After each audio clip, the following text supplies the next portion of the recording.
Bismillahirrahmanirrahim. Assalamualaikum warahmatullahi wabarakatuh.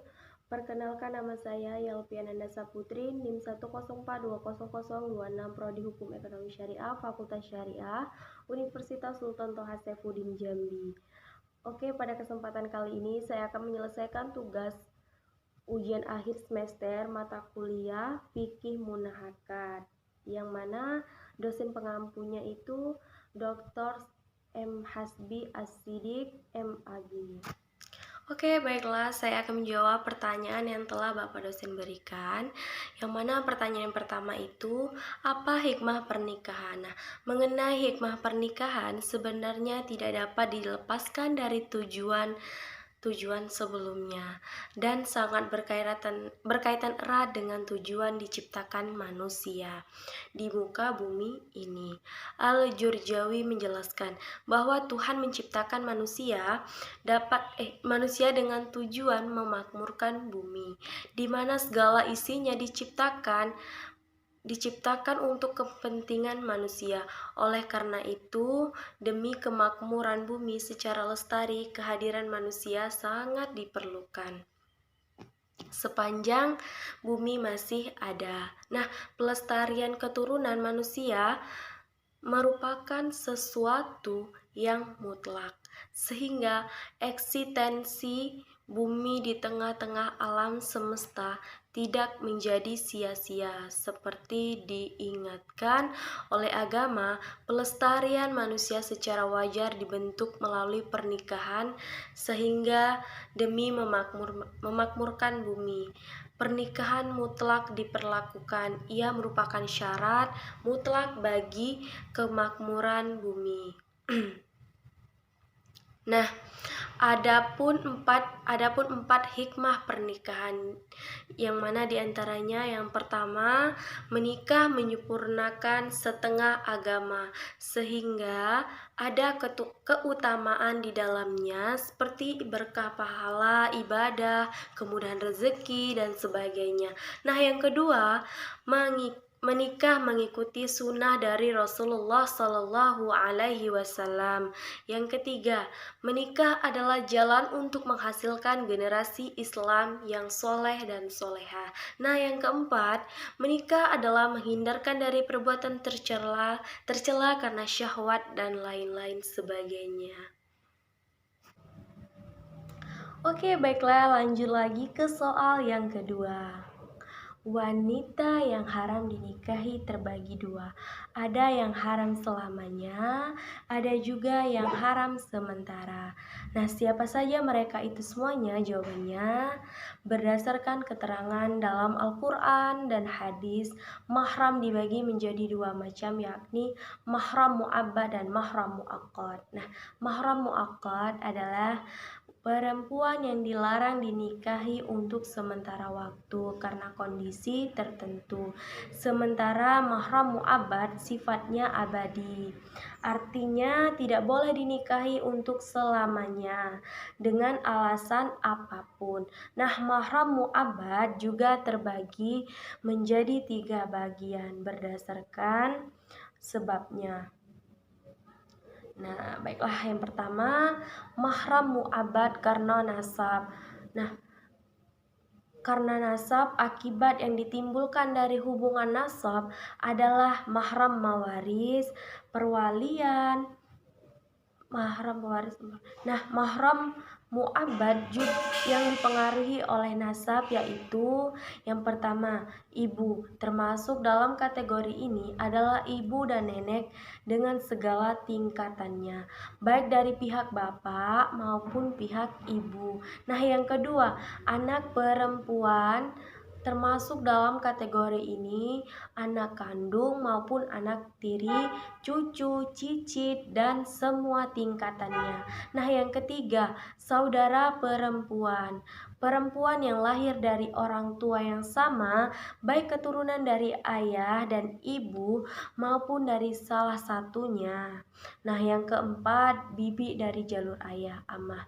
Perempuan yang menjadi saudara kandung ayah atau saudara perempuan ayah dari keturunan salah satu orang tua ayah. Nah, yang kelima, bibi dari jalur ibu, halah, atau perempuan yang menjadi saudara kandung ibu, yang perempuan dari keturunan salah satu orang tua ibu. Nah, yang keenam, anak perempuan dari saudara laki-laki atau keponakan. Nah, baik anak kandung maupun anak tirinya. Nah, yang ketujuh, anak perempuan dari saudara perempuan atau dalam itunya juga keponakan tiri maupun memang anak kandung dari saudara perempuan kita. Nah, yang kedua, mahram mu'abbad karena hubungan pernikahan. Dalam surah An-Nisa ayat 23, Allah Subhanahu wa taala menerangkan siapa saja yang haram untuk dinikahi selamanya karena hubungan pernikahan itu, yaitu ibu-ibu istrimu atau mertua, anak-anak istrimu yang dalam pemeliharaanmu dari istri yang telah kamu campuri. Tetapi jika kamu belum campur dengan istrimu itu dan sudah kamu ceraikan, maka tidak berdosa kamu mengawininya, dan diharamkan bagimu istri-istri anak kandungmu, menantu atau maka mahram mu'abbad yang dipengaruhi oleh ikatan perkawinan adalah istri dari ayah, ibu mertua dengan semua tingkatannya, atau anak tiri dan menantu. Nah, mahram mu'abbad karena hubungan persusuan. Nah, berdasarkan surah An-Nisa ayat 23, ibu susuan menempati posisi yang sama dengan ibu kandung. Aisyah radhiyallahu anhu meriwayatkan bahwa Rasulullah Shallallahu Alaihi Wasallam bersabda, menyusu dengan satu atau dua sekali susuan atau sedot tidak mengharamkan pernikahan. Tindakan yang dilakukan anak tersebut tidak disebut sebagai menyusu dan tidak mengenyangkannya. Nah, adapun orang-orang yang haram dinikahi karena hubungan persusuan adalah nih ya, ibu susuan, perempuan yang menyusui kita. Nah, yang kedua, ibu dari susuan karena ia berstatus nenek bagi anak yang disusui tadi. Nah, yang ketiga, ibu dari suami ibu susuan. Mertua ibu susu karena ia juga nenek bagi anak yang disusui. Nah, yang keempat, saudara perempuan ibu susu tadi. Nah, saudara perempuan dari suami ibu susuan atau anak keturunan ibu susuan baik dari pihak anak laki-laki maupun perempuan, cucu dan seterusnya karena mereka adalah saudara sesusuannya. Begitu pula anak-anak mereka. Nah, selanjutnya juga saudara perempuan susuan baik dari pihak ayah dan ibu susuan maupun dari salah satu pihak saja. Nah, adapun yang dimaksud dengan mahram muakkad nih, wanita yang haram dinikahi sementara. Nah, haram muakkad adalah wanita-wanita untuk sementara waktu saja.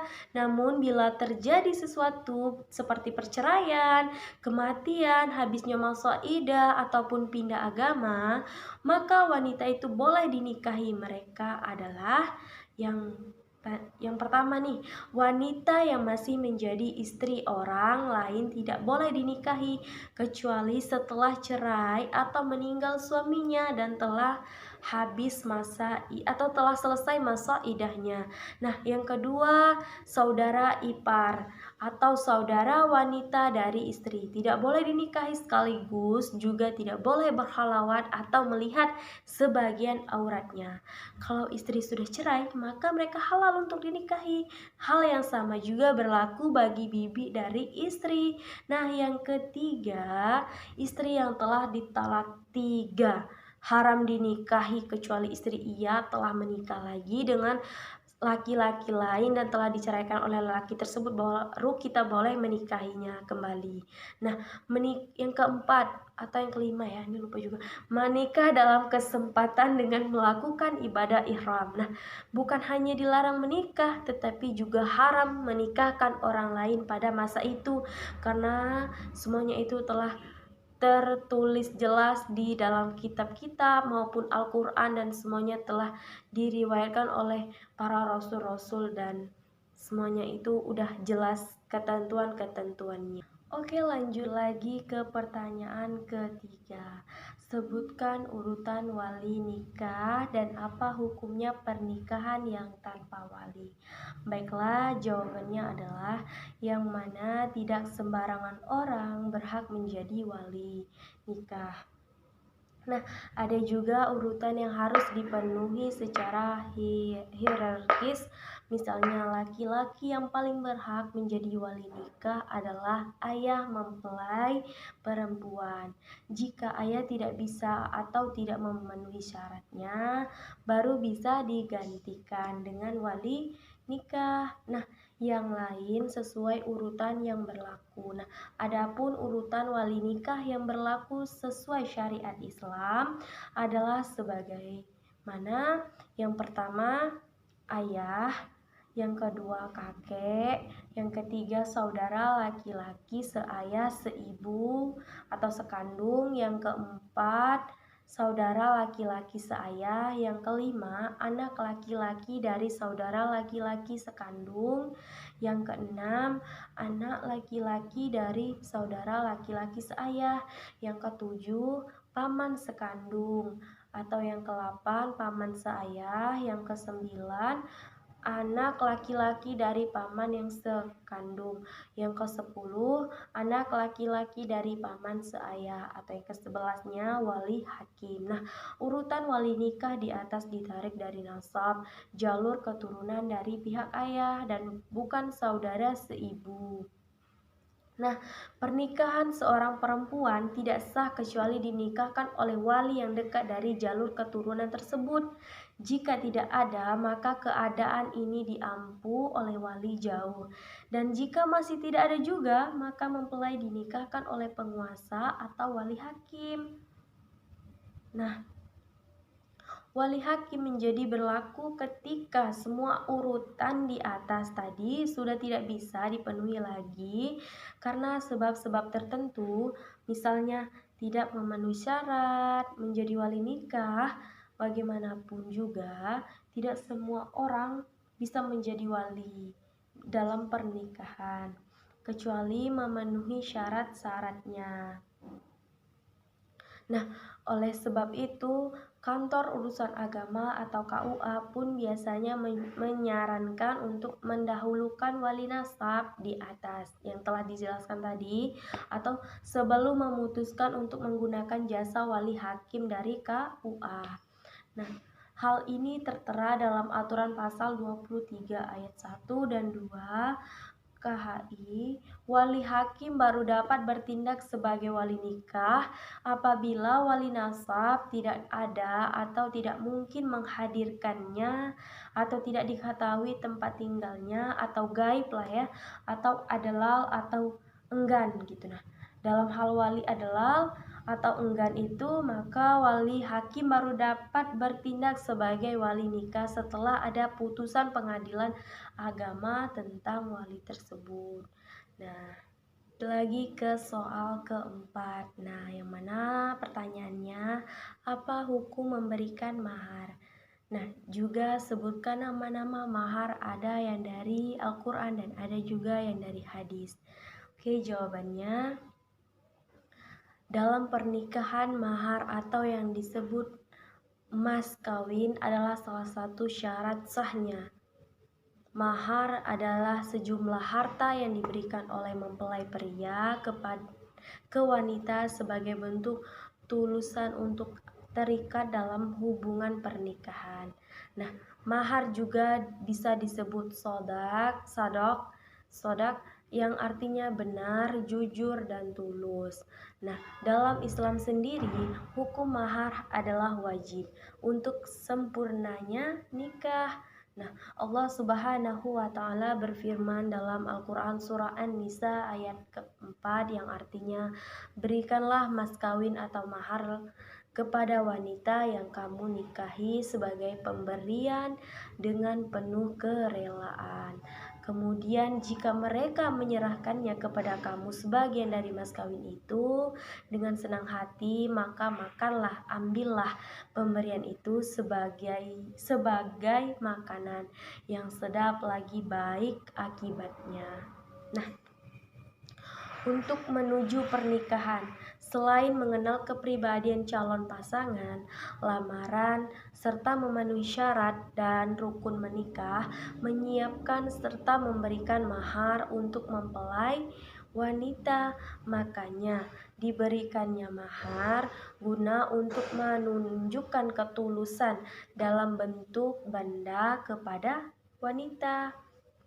Nah, tapi sebenarnya mahar yang seperti apa sih yang dianjurkan dalam Islam? Mungkin saat ini yang banyak diketahui beberapa orang adalah mahar dalam bentuk berbentuk hal yang berhubungan dengan duniawi, seperti emas, rumah, uang, dan lainnya. Namun, ada mahar jenis lainnya yang berhubungan dengan hal-hal baik di akhirat, yaitu keimanan, ilmu, hafalan Al-Quran, dan kemerdekaan perbudakan. Nah, padahal dalam praktiknya sebenarnya tidak ada batasan khusus tentang besaran mahar dalam pernikahan Islam. Namun kenyataannya memberikan mahar bukanlah sesuatu yang sifatnya membebani atau menyusahkan. Wanita yang paling besar berkahnya ialah wanita yang paling mudah atau murah maharnya. Ini sudah dijelaskan di hadis riwayat Ahmad, Al-Hakim dan Al-Baihaqi. Dan ada 7 macam nama mahar. Nah, 4-nya diambil dari Al-Quran. Yang pertama sidak, yang kedua nihlah, yang ketiga faridah, yang keempat ajar. Nah, yang ketiganya ini diambil dari hadis, yang kelima mahar, yang keenam alika, yang ketujuh akor.